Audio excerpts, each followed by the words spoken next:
Tu n'as pas été rejeté. Tu as été invité à une guerre que tu ne savais même pas être en train de vivre. Parce qu'au fond, tu n'étais pas en train de chercher son amour. Tu étais en train de chercher ta propre valeur dans son regard. Et c'est là que tout a basculé. Elle a commencé à t'ignorer. D'un coup, plus de réponses. Des silences là où il y avait des sourires. De la distance là où tu pensais avoir créé un lien. Et toi, comme un homme en train de se noyer, tu t'es mis à nager encore plus fort dans une direction qui s'éloignait chaque jour un peu plus. Tu t'es dit que c'était toi, que tu avais fait quelque chose de mal, que peut-être tu n'étais pas assez. Tu as cherché des explications, tu as relu les messages, tu as tenté d'interpréter des silences. Et plus tu cherchais, plus tu t'effondrais. Mais voilà la vérité, ce n'est pas elle qui t'a rejeté. C'est ton inconscient qui a attiré exactement ce que tu vibres encore. Tu vois, selon Joe Dispenza, tu ne reçois pas ce que tu veux, tu reçois ce que tu vibres. Et si tu vibres le manque, tu attires des absences. Si tu vibres le besoin, tu attires des silences. Si tu vibres le doute, tu attires des épreuves. Cette femme n'a été que le miroir de la fréquence que tu n'as jamais osé regarder en face. Et cette fréquence, elle a un nom. Elle s'appelle « Je ne suis pas assez ». Tu croyais qu'elle te punissait, tu croyais qu'elle se moquait de toi, mais en réalité, elle appuyait là où ton système émotionnel n'avait jamais été guéri. Jung l'appelait « l'ombre ». Ce fragment de toi que tu as rejeté depuis l'enfance. Ce sentiment de ne pas avoir de valeur à moins de prouver, donner, séduire, tout faire. Et cette femme, par son silence, l'a réveillée. Tu as cru qu'elle te fuyait, mais elle t'offrait un test, un passage, une invitation. Non pas à te battre pour elle, mais à te redresser pour toi. Ce n'est pas elle que tu dois convaincre. C'est ta propre énergie que tu dois réaligner. Parce que tant que tu cours après ce qui t'échappe, tu vibres comme un homme qui s'est déjà abandonné lui-même. Et c'est ça le vrai piège. Tu crois que la douleur vient d'elle. Mais en vérité, elle vient de toi. Chaque fois que tu essaies d'obtenir de l'extérieur ce que tu refuses encore de t'accorder de l'intérieur. Alors je vais te poser une question simple, mais brutale. Et si le vrai problème, ce n'était pas qu'elle t'ignore, mais que tu ne sais pas encore ce que ce silence active en toi, parce que le réveil commence là, pas dans ses bras, pas dans un message, pas dans une réponse. Le réveil commence quand tu comprends que cette femme n'a jamais été le but. Elle était juste le déclencheur, le signal, l'électrochoc. Et maintenant que tu es là, face à la douleur, face à ce vide, la vraie question c'est, qu'est-ce que tu choisis de vibrer à partir de maintenant? 1. Ce que ton insistance dit d'elle et ce qu'elle comprend inconsciemment sur toi. Tu crois qu'insister montre à quel point tu tiens à elle, mais ce que tu ne vois pas, c'est ce que ton insistance dévoile de toi, et surtout ce qu'elle capte inconsciemment quand tu insistes. Parce qu'une femme ne lit pas ce que tu dis, elle capte ce que tu vibres, et quand tu insistes, ce qu'elle ressent, ce n'est pas ton amour, ce n'est pas ton intensité, ce n'est même pas ta loyauté. Ce qu'elle ressent, c'est ton manque, ton anxiété, ton besoin d'être validé. Elle ne perçoit pas un homme fort qui veut la conquérir. Elle perçoit un homme désaligné qui cherche désespérément à exister dans le regard d'une femme.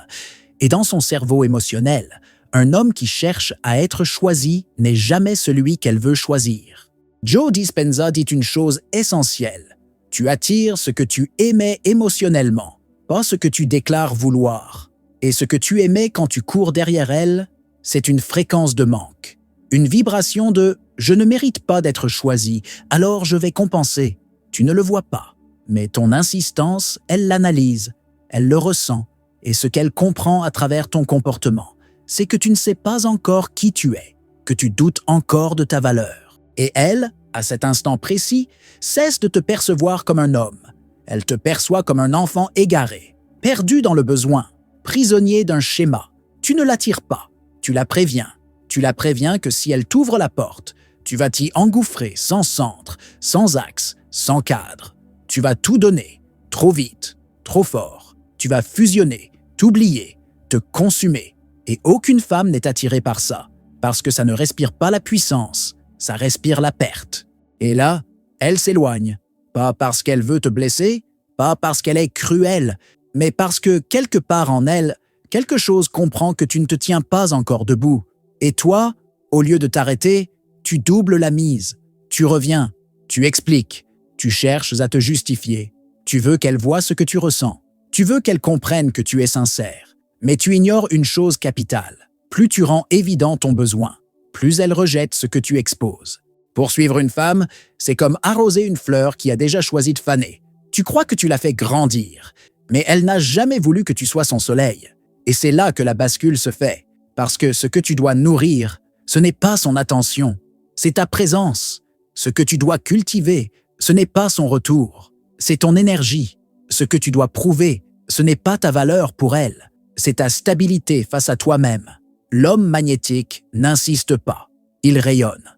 Et ce rayonnement ne vient jamais du désir d'être choisi, il vient de l'ancrage intérieur. Du fait d'avoir compris une chose fondamentale, ta valeur ne se négocie pas, elle se reconnaît ou elle se rate. Et s'il faut que ce soit elle qui passe à côté, alors qu'il en soit ainsi. 2. Tu n'es pas rejeté, tu es pressenti, mais tu échoues au test. Ce que tu prends pour du rejet n'est souvent qu'un test. Pas un test mesquin, pas une stratégie calculée, mais un test énergétique, un test inconscient, un test qui dit « Montre-moi qui tu es quand je disparais ». Et c'est là que beaucoup d'hommes tombent. Quand elle se retire, tu te précipites. Quand elle se tait, tu expliques.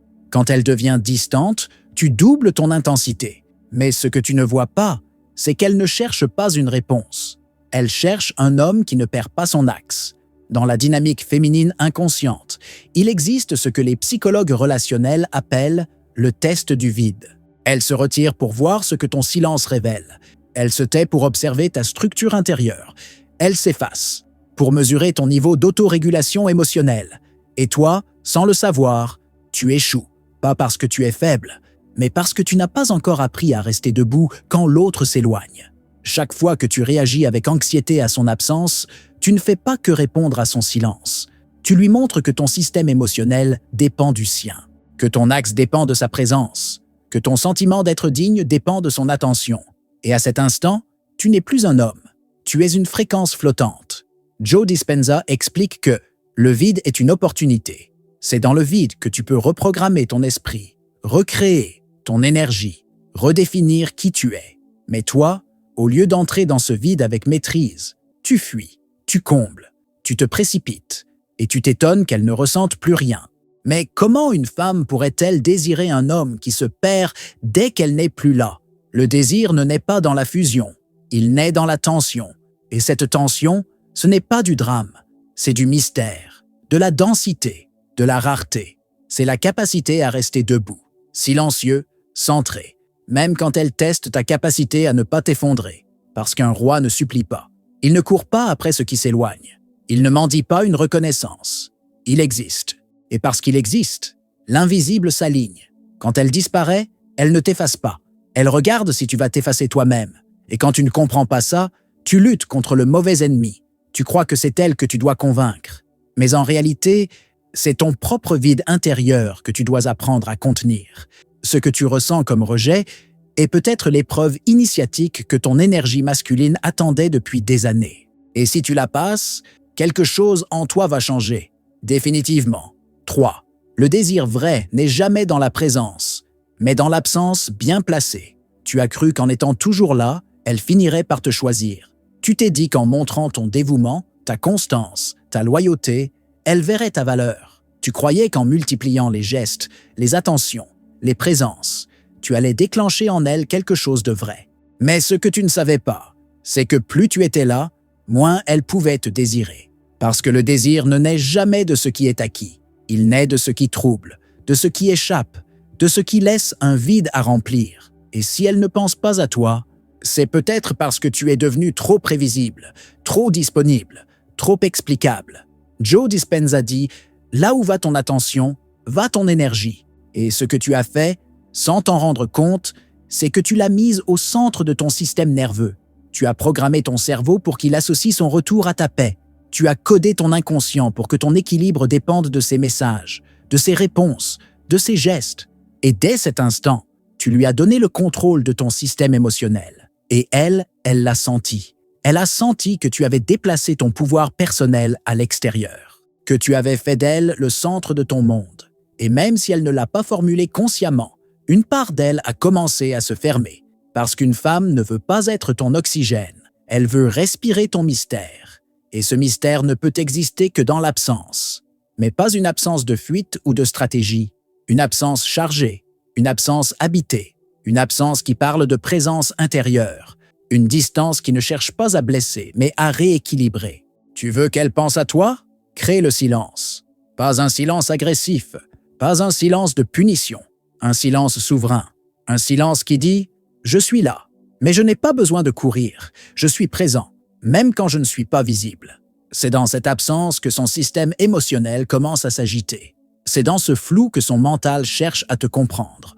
C'est dans cet espace que le désir naît, pas dans l'évidence, pas dans l'accessibilité, pas dans la surdisponibilité. Et plus important encore, c'est dans cette absence que tu récupères ton axe. Parce que ce que tu cherches à éveiller en elle commence par ce que tu refuses d'abandonner en toi, ton mystère, ta densité, ton rythme, ton silence. Elle ne se demande jamais où est l'homme qui s'explique. Elle pense aux hommes qu'elle n'arrive pas à décoder. Un homme rare attire, un homme en fuite fatigue, un homme aligné hypnotise. 4. Ce qu'elle ignore, c'est ce qui l'obsède, et ce que tu rends évident, elle rejette. Tu veux qu'elle te remarque, qu'elle te comprenne, qu'elle sache ce que tu ressens. Alors tu te rends lisible, transparent. Tu dis ce que tu penses, tu expliques ce que tu veux, tu montres ton intérêt sans détour. Et tu crois que c'est ça, être honnête, être vrai, être un homme clair. Mais il y a une vérité que personne ne t'a dite. Ce que tu rends trop visible perd sa valeur. Et ce que tu caches devient son obsession. Le cerveau féminin ne fonctionne pas comme le tien. Là où tu cherches la clarté, elle cherche le ressenti. Là où tu proposes des réponses, elle veut des énigmes à résoudre. Elle ne tombe pas amoureuse de ce qui est évident. Elle tombe amoureuse de ce qu'elle doit deviner, de ce qui l'intrigue, de ce qu'elle n'arrive pas à classer. Tu ne le savais pas, mais à chaque fois que tu te dévoilais trop vite, trop complètement, trop rationnellement, tu tuais en elle le mystère nécessaire à l'éveil du désir. Et plus tu essayais de lui prouver ta sincérité, plus elle te rangeait inconsciemment dans la case prévisible. Et le prévisible, même gentil, même sincère, même attentionné, ne fait pas vibrer son inconscient. Joe Dispenza dit que les émotions fortes sont l'ancrage de la mémoire. Et une femme ne garde en mémoire que ce qui l'a fait ressentir quelque chose de non maîtrisé, ce qui l'a déséquilibré, ce qu'elle n'a pas pu analyser tout de suite, ce qu'elle a dû digérer dans le silence. Mais toi, tu lui as tout mâché, tu lui as tout livré, tu l'as couverte de présence, de messages, d'analyses, d'explications. Tu croyais qu'elle allait comprendre la beauté de ton cœur, mais elle n'a vu que l'absence de mystère. Et l'absence de mystère, c'est la mort du magnétisme. Ce que tu crois devoir lui expliquer, elle doit le pressentir. Ce que tu veux qu'elle sache, elle doit le ressentir. Et ce qu'elle ignore devient le fil invisible qui la ramène à toi, encore et encore, sans comprendre pourquoi. Soit le mystère qu'elle explore dans le noir, pas l'évidence qu'elle ignore à la lumière. 5. Tu ne la poursuis pas, tu poursuis l'approbation de ton enfance. Tu crois courir après cette femme, tu crois que c'est elle que tu veux. Mais si tu creuses en toi, tu verras que ce n'est pas son amour que tu réclames. C'est une réparation, une revanche, une reconnaissance ancienne. Tu ne la veux pas, elle. Tu veux que quelqu'un, enfin, valide cette partie de toi qui a toujours douté de sa propre valeur. Et ce que tu vis avec elle, ce silence, cette distance, ce rejet, ce n'est qu'un écho, un miroir, une réactivation. Tu revises un scénario, celui de l'enfant qui a dû faire plus pour être vu. Celui de l'enfant qui a cru qu'en étant sage, généreux, toujours disponible, il finirait par être choisi. Mais ce que cet enfant n'a jamais compris, c'est que plus il donnait, plus il effaçait ce qu'il était. Et c'est exactement ce que tu répètes aujourd'hui. Tu offres tout, tu donnes ton attention, ta patience, ta tendresse. Et quand elle s'éloigne, tu doubles la mise, comme si ton inconscient criait « Regarde-moi, dis-moi que j'en vaux la peine ». Et cette femme, sans le savoir, devient le symbole vivant de ta mère intérieure. Pas la mère réelle, mais l'archétype, ce que Jung appelait la mère non nourricière, celle qui, même présente, ne te voyait pas vraiment, celle qui te donnait juste assez pour que tu espères encore. Et c'est ça que tu poursuis, pas elle, l'illusion de combler un vide originel. Joe Dispenza parle de mémoire émotionnelle codée dans le corps. Tu es programmé pour répondre à ce type de rejet par encore plus d'efforts, encore plus de dons, encore plus de fusion, parce que ton cerveau a associé l'amour au combat, la reconnaissance à l'abandon de soi. Mais voilà la vérité brutale. Tant que tu cours après cette approbation, tu restes prisonnier. Tu ne cours pas après l'amour. Tu fuis ton propre vide. Et ce vide, aussi inconfortable soit-il, est la porte. C'est dans sa traversée que tu retrouves ton axe, ton énergie, ton pouvoir. Ce que tu poursuis te possède. Ce que tu laisses partir te révèle. Quand tu choisis de ne plus courir, quelque chose se brise. Et ce qui se brise, c'est le mensonge. Le mensonge selon lequel tu dois mériter ce que tu es déjà. Tu n'as pas besoin de cette femme pour te sentir digne. Tu as besoin de retrouver l'homme que tu es, sans dépendre de son regard. Et ce jour-là, elle ne sera plus le centre. Tu le deviendras. Ce que tu retires devient ta puissance, pas ce que tu insistes à gagner. Tu as essayé de tout donner. Tu t'es rendu disponible, sincère, honnête. Tu pensais qu'en insistant, elle finirait par comprendre, par voir ce que tu vaux, par revenir. Mais ce que tu n'avais pas compris, c'est que dans le monde énergétique, ce n'est jamais ce que tu réclames qui attire, c'est ce que tu retires.